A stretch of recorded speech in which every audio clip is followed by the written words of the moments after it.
नमस्कार। अरुणाचल समाचार में आपका स्वागत है। मैं हूं मनोज कुमार शर्मा। आइए बुलेटिन में सबसे पहले देखते हैं मुख्य समाचार।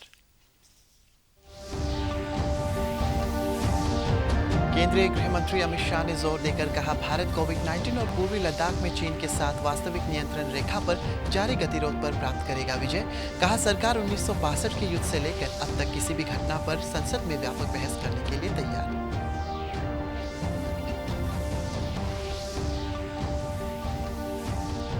अरुणाचल प्रदेश राज्य विधिक सेवा प्राधिकरण द्वारा अरुणाचल लॉ एकेडमी के सहयोग से पैरालीगल वॉलंटियर्स के लिए आयोजित जागरूकता सह प्रशिक्षण कार्यशाला का शुभारंभ APS-LSA की सदस्य सचिव जाविप्लू चाय ने कहा, राज्य में पैरालीगल वॉलंटियर्स की भूमिका बहुत महत्वपूर्ण है। लोही जिले के मेडो में पद्मश्री अंकल मूसा के प्रयासों से मैदो यूथ लाइब्रेरी का शुभारंभ। जिला उपायुक्त प्रिंस धवन ने कहा, पुस्तक पढ़ने की खुशी निराली और इसका होना चाहिए प्रसार।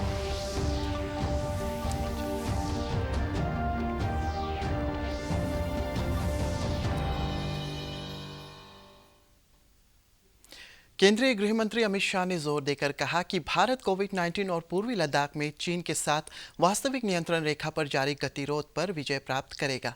उन्होंने ये बात एक समाचार एजेंसी को साक्षात्कार में कहा।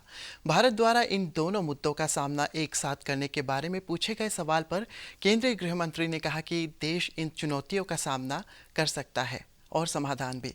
श्री शाह ने कहा है कि सरकार चीन के साथ 1962 के युद्ध से लेकर अब तक की सभी घटनाओं पर संसद में व्यापक बहस कराने के लिए तैयार है। उन्होंने कहा है कि सरकार भारत विरोधी भ्रष्टाचार दुष्प्रचार का सामना करने में सक्षम है, लेकिन ये दुखद है कि एक बड़ी राजनीतिक पार्टी के पूर्व अध्यक्ष संकट के समय राजनीति कर रहे हैं। गुडेरिया से अभी ये स्थिति दिल्ली में नहीं आई है। ऐसी स्थिति इसलिए दिखाई देती थी क्योंकि करे हुए टेस्टों में 30% पॉजिटिव आते थे, मगर वो इसलिए आते थे कि आप अंतिम समय में ही टेस्ट में ले जाते थे। अब जब हम 20,000 टेस्ट करने लगे तो ये स्थिति नहीं है। आज दिल्ली में ऐसी स्थिति नहीं है, घबराने की जरूरत नहीं। देश में 3,21,723 कोविड रोगी उपचार के बाद स्वस्थ हो गए हैं। पिछले 24 घंटों में 12,010 रोगी ठीक हुए हैं। अब स्वस्थ होने की दर 58.6% हो गई है। केंद्रीय स्वास्थ्य और परिवार कल्याण मंत्रालय के अधिकारी ने बताया है कि पिछले 24 घंटे में 19,459 लोगों की कोविड की पुष्टि हुई है। अब देश में कोविड मरीजों की कुल संख्या 5,48,318 हो गई है। एक दिन में 380 लोगों की मृत्यु के साथ मृतकों की कुल संख्या 16,475 हो गई है। इस समय देश में 2,10,120 मरीजों का इलाज चल रहा है। इधर अरुणाचल प्रदेश में कोविड के सक्रिय मामलों की संख्या 122 है और 54 संक्रमित व्यक्ति इलाज के बाद स्वस्थ हो चुके हैं। राज्य में अब तक करीब 23,000 सैंपल कोविड जांच के लिए एकत्रित किए गए हैं, जिनमें से लगभग 1,800 सैंपल की रिपोर्ट का इंतजार है। उधर ईस्ट सियांग जिले के कोविड डेडिकेटेड अस्पताल में भर्ती सभी रोगियों के स्वस्थ होने पर प्रसन्नता व्यक्त करते हुए राज्य स्वास्थ्य सेवा विभाग के संयुक्त निदेशक डॉक्टर डी रैना ने कहा है कि स्वस्थ होने वाले रोगियों को अस्पताल से रिलीज करते समय उन्हें होम क्वारंटीन में सभी दिशा निर्देशों का पालन करने को कहा गया है। एक तो कोविड टेस्ट करने के लिए इंस्टॉल किया गया है, वो ये 24-25 तारीख से फंक्शनल है। आज का जो भी सुबह हम लोग टेस्ट लिया था, 2-3 बजे तक रिजल्ट आ गया। उसके बाद हम लोग डिस्चार्ज, अभी काफ़ी आसान हो गया है। हमारे यहाँ 6 तारीख से लेके 25 तारीख तक 10 पॉजिटिव केसेस एडमिट हुआ था। ये जो श्रेय जो है mainly general administration, police, health department, NGOs और CBOs और यहाँ के जो स्टूडेंट हैं, पब्लिक, सभी को मैं श्रेय देना चाहता हूँ, क्योंकि सभी ने मिलजुल के ये संभव हो पाया कि आज के दिन में इस सियांग डिस्ट्रिक्ट में कोविड-19 का एक भी पॉजिटिव केस नहीं है। आज सब डिस्चार्ज हो गया, नेगेटिव हो के 2 बार टेस्ट नेगेटिव आने के बाद हम लोगों ने आज लास्ट पेशेंट को आफ्टरनून में डिस्चार्ज कर दिया। असम में कोविड-19 से संक्रमित लोगों की संख्या बढ़कर 7,400 से ज़्यादा हो गई है। इसमें से 2,390 सक्रिय मामले हैं और 5,088 रोगी स्वस्थ हो चुके हैं, जबकि कोरोना महामारी से 11 व्यक्तियों की मृत्यु हो गई है। असम सरकार द्वारा लॉकडाउन की अवधि 14 और दिनों के लिए बढ़ा दिए जाने के बाद गुवाहाटी में नाकाबंदी की गई है और कड़ी चौकसी बरती जा रही है। राजधानी क्षेत्र में बाजार पूरी तरह बंद है और आवश्यक सेवाओं को छोड़कर सड़कों पर सन्नाटा छाया हुआ है। इधर मणिपुर के मुख्यमंत्री एन बीरेन सिंह ने कहा है कि उनकी सरकार ने जारी लॉकडाउन को और 15 दिनों के लिए बढ़ाने का निर्णय लिया है। इसके लिए 1 से 15 जुलाई तक बढ़ाया गया है। स्वास्थ्य मंत्रालय के आंकड़ों के अनुसार राज्य में अब तक कोरोना वायरस संक्रमण के 1,125 मामले सामने आ चुके हैं। इनमें से 730 सक्रिय मामले हैं, जबकि 455 संक्रमण मुक्त हो चुके हैं। राज्य में अब किसी तरह की महामारी की किसी की मौत नहीं हुई है। भूटान सरकार और खोलोंगचू हाइड्रो एनर्जी लिमिटेड के बीच आज भूटान की राजधानी थिम्पू में 600 मेगावाट जल विद्युत परियोजना के समझौते पर हस्ताक्षर हुआ। इस दौरान विदेश मंत्री डॉक्टर एस जयशंकर और भूटान के विदेश मंत्री डॉक्टर टंडी दोरजी वर्चुअल रूप से मौजूद रहे। 600 मेगावाट की 6 परियोजना पूर्वी भूटान खोलोंगचू नदी की धारा पर बनी रही है। इस योजना को खोलोंगचू हाइड्रो एनर्जी लिमिटेड संचालित करेगी। ये भूटान के डुक्रू ग्रीन पावर कॉरपोरेशन और भारत के सतलुज जल विद्युत निगम लिमिटेड के बीच बनी संयुक्त उपक्रम कंपनी है। ये परियोजना 2025 तक पूरी होने की संभावना है। भारत और भूटान के प्रधानमंत्रियों ने पिछले वर्ष अगस्त में 720 मेगावाट मांगदेचू जल विद्युत परियोजना का शुभारंभ किया था। जल विद्युत क्षेत्र दोनों देशों के बीच सहयोग का प्रमुख क्षेत्र है। A truly unique relationship, one bound together by geography, history, culture, spiritual traditions, and a centuries-old people-to-people interaction. Our shared values have shaped our common worldview. The special ties have not only benefited our two nations, it has actually created an example for the whole world, one of two neighbors living and working together with great comfort between them towards shared welfare and growth and bound by a deep friendship. Our time-tested relations, which are characterized by so much understanding and trust, have matured over the years. It has been sustained by a tradition of regular high-level visits and dialogues between our two countries. This is the first ever joint venture project, as was noted, to be implemented in Bhutan. I congratulate both the JV partners, SJVNL of India and DGPC of Bhutan, for this remarkable feat, and hope that they will both literally and metaphorically leave no stone unturned in expeditiously completing the project. Assam में काजीरंगा राष्ट्रीय उद्यान में बाढ़ से 146 शिकारी रोधी शिविर डूब गया है। पार्क में कुल 223 शिविर है।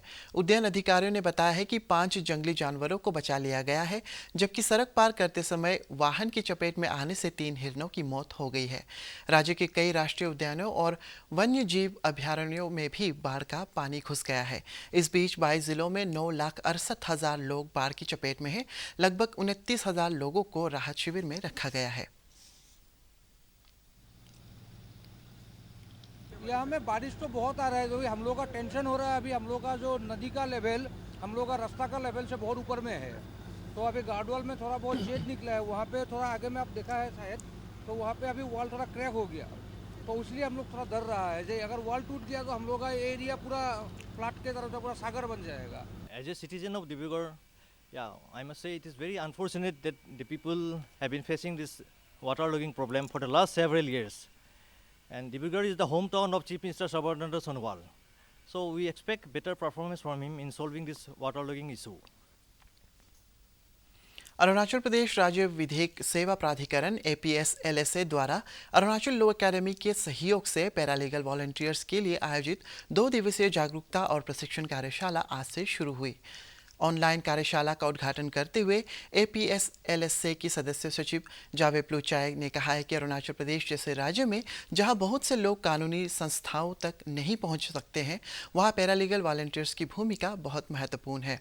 कार्यशाला के उद्घाटन सत्र को संबोधित करते हुए द्वारिका कोर्ट दिल्ली की अपर सत्र न्यायाधीश गीतांजलि गोयल ने महिलाओं के खिलाफ घरेलू हिंसा से संरक्षण में पैरालीगल वॉलंटियर्स की भूमिका पर प्रकाश डाला। उन्होंने कहा है कि कोविड-19 के कारण उपजी परिस्थितियों के बीच APSSLSA लॉ के विद्यार्थियों को पैरालीगल वॉलंटियर्स के रूप में ऑनलाइन प्रशिक्षण देना का प्रयास सराहनीय है। पैरालीगल वॉलंटियर्स कानूनी संस्थाओं के सक्षम बनाने में बेहद ज़रूरी भूमिका निभाते हैं। Himachal Pradesh Legal Services Authority for organizing this program during these times. The basic objective is that the paralegal volunteers would be, as again ma'am said, bridge between the community as well as the legal services institutions. By imparting such training, we teach the PLVs, we let them know about the trainings so that they can approach the common people and let them know about various schemes. And by giving training to such PLVs, we hope that we can serve our society and the state to the most and let the people know that it's not that they have to come to us, but there is an institution who would come to them and apprise them about all their constitutional and statutory rights. Arunachal Pradesh Congress समिति ने petroleum पदार्थों की बढ़ती कीमतों पर नियंत्रण के लिए केंद्र सरकार से आवश्यक कदम उठाने की मांग की है। अरुणाचल प्रेस क्लब में संवाददाताओं को संबोधित करते हुए APCC ने केंद्र सरकार से पेट्रोल और डीजल के बढ़े मूल्यों को वापस लेने की मांग की है। APCC ने कहा है कि कोरोना महामारी के चलते लॉकडाउन से रोजगार और आर्थिक गतिविधियों पर असर से लोगों को मुश्किलों का सामना करना पड़ रहा है और ऐसे समय में पेट्रोलियम पदार्थों की कीमत बढ़ने से उनकी परेशानी बढ़ रही है। धीरे धीरे करके जब से ये लॉकडाउन शुरू हुआ है महामारी के नाम से, उस पे ऐसे बेरोजगार नहीं है, बहुत सारा प्रॉब्लम है। आप धीरे धीरे करके पेट्रोल और ये डीजल का प्राइस ऐसे धीरे धीरे कभी 3 रुपए कभी 4 रुपए करके बढ़ाते जा रहे हो। आपको मैं इसका एक वो दे देती हूँ, थोड़ा सा विवरण कर देती हूँ। आप जैसे देखिए कि तब शुरू हुआ था 5 मार्च को, आपने देखा होगा पेट्रोल डीजल के जो दाम है पर लीटर 3 रुपए इंक्रीज कर दिए थे। फिर आपने देखा होगा 5 मई को एक्साइज ड्यूटी भी जो है हमारा वो पेट्रोल डीजल पे 13 रुपए का इंक्रीमेंट कर दिया। फिर इसके बाद पेट्रोल में 10 रुपए का कर दिया। फिर 7 से 24 जून को क्या होता है कि डीजल और पेट्रोल जो है 10 से 13 रुपए तक का उसमें इंक्रीज हुआ। प्राइस जो ऐसे भी बढ़ रही है। लोहित जिले के मेडो में पद्मश्री अंकल मूसा के प्रयासों से मेडो यूथ लाइब्रेरी ने काम करना शुरू कर दिया है। लाइब्रेरी का उद्घाटन जिला उपायुक्त प्रिंस धवन ने किया। उद्घाटन करते हुए श्री धवन ने कहा है कि पुस्तक पढ़ने की खुशी निराली है और इसका प्रचार प्रसार होना चाहिए। उन्होंने पुस्तकालय से जुड़े लोगों के प्रयासों की भी प्रशंसा की। इस अवसर पर अंकल मूसा ने कहा है कि स्वयंसेवकों ने पुस्तकालय के लिए कठिन परिश्रम किया है, जिसकी बदौलत पुस्तकालय आरंभ हो सका है। मेडो यूथ लाइब्रेरी के संरक्षक डॉक्टर सुपाई तौशिक ने कहा है कि पुस्तकालय भावी पीढ़ियों की भविष्य के लिए मार्गदर्शन है और उनके अच्छे भविष्य का प्रतीक है। इस अवसर पर कार्यकर्ताओं ने अनेक कार्यक्रम प्रस्तुत किए। और एकमात्र जो तरीका सबकी पहुंच में है, रीच में है, वो है एजुकेशन। एजुकेशन से आप अपनी जिंदगी को खुद बदल सकते हैं। कई लोग होते हैं कोई अच्छे घर में पैदा हुए, उनके पास केंद्रीय खाद्य प्रसंस्करण मंत्री हरसिमरत कौर बादल ने सभी राज्यों से और निवेशकों से अपील की है कि मौजूदा चुनौतियों को देश में खाद्य प्रसंस्करण क्षेत्र के लिए अवसरों में बदला जाए। उन्होंने वीडियो कॉन्फ्रेंस में कहा है कि शुरू से ही देश के कोने कोने तक आवश्यक वस्तुएं, खासतौर से खाद्य वस्तुएं उपलब्ध कराने के लिए सरकार के प्रयासों के कारण राष्ट्रव्यापी लॉकडाउन सफल रहा। श्रीमती बादल ने बैठक में शामिल सभी लोगों से आत्मनिर्भर बनने और स्थानीय उत्पादों का इस्तेमाल करने के प्रधानमंत्री के अनुरोध का पालन करने को कहा है। उन्होंने कहा है कि पारंपरिक देशों की तुलना में नए देश भारत से खाद्य वस्तुओं की आयात पर विचार कर रहे हैं। इसीलिए खाद्य प्रसंस्करण उद्योग को पूरी क्षमता हासिल करने के लिए कार्य करना चाहिए। श्रीमती बादल ने सभी निवेशकों को सलाह दी है कि संभावित अवसर के रूप में रेडी टू ईट उत्पादों पर विचार किया जाए।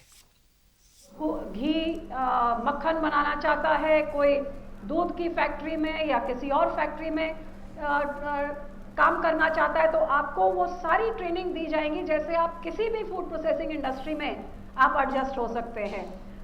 एक कोर्स का तकरीबन 3 महीने का कोर्स होगा और उसके बाद आपकी असेसमेंट होगी और आपको एक सर्टिफिकेट दिया जाएगा जिससे आपको रोजगार के you will be trained with the certificate in your hand and which will make you more employable. So especially for our SCs.